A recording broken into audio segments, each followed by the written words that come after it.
the three expiring provisions of the PATRIOT Act for 4 years.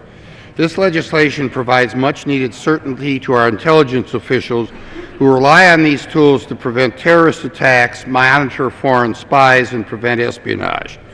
Unfortunately, this bill does not go as far as legislation reported by the Judiciary Committee earlier this month. H.R. 1800, the bill I sponsored along with Judiciary Chairman Smith, Intelligence Chairman Rogers, and House Administration Chairman Lundgren, permanently reauthorized the lone wolf definition and extends Section 206 roving authority and Section 215 business records authority for 6 years. The PATRIOT Act has been plagued by myths and misinformation for 10 years. We've heard some of those tonight, and we'll probably hear more. In the last 3 months, myths have become even more outlandish. Claims of warrantless wiretapping, monitoring entire neighborhoods, and blatant constitutional violations. Make no mistake, each and every one of these claims are patently false, and if Congress fails to reauthorize these laws before they expire, America's national security and that of its citizens will be the most vulnerable in a decade. The lone wolf definition closes a gap in FISA by allowing the government to attract a foreign national, not a U.S. person, who engages in acts to prepare for a terrorist act against the United States, but is not affiliated or cannot immediately be shown to be affiliated with a foreign terrorist organization. The lone wolf definition is in fact quite narrow. It cannot be used to investigate U.S. persons and only applies in cases of suspected international terrorism. The government cannot use this provision to investigate domestic terrorism.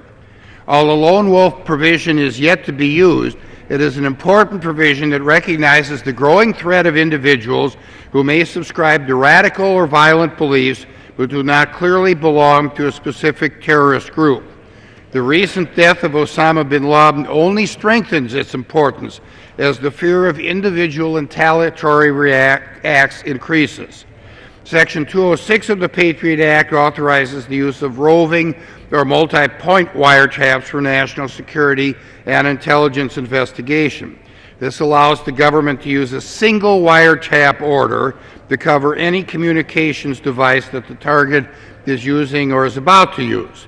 Without roving wiretap authority, investigators must seek a new court order each time a terrorist or spy changes cell phones or computers.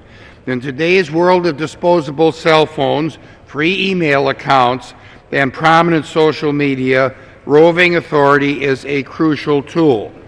Section 215 allows the FISA court to issue orders granting the government access to business records and foreign intelligence, international terrorism, and clandestine intelligence cases.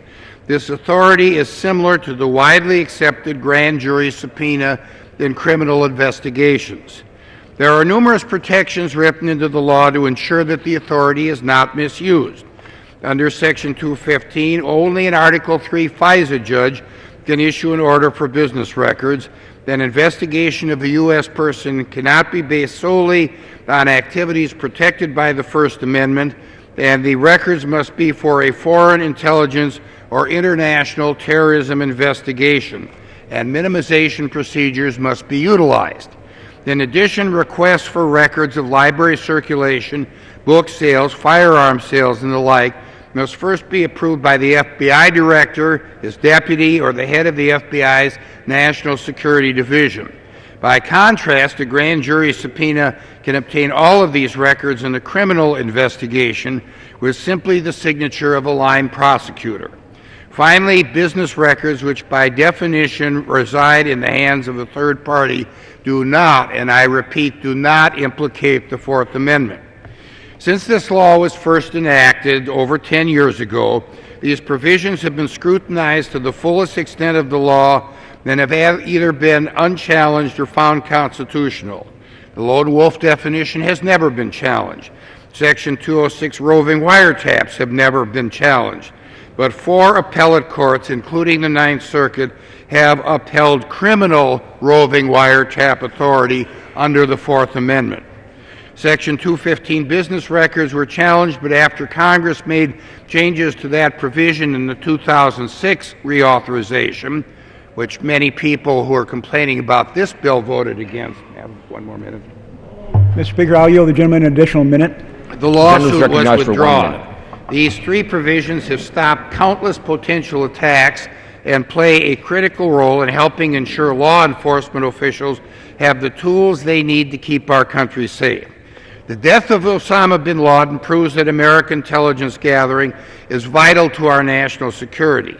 The fight against terrorism, however, did not die with bin Laden, and neither did the need for the PATRIOT Act.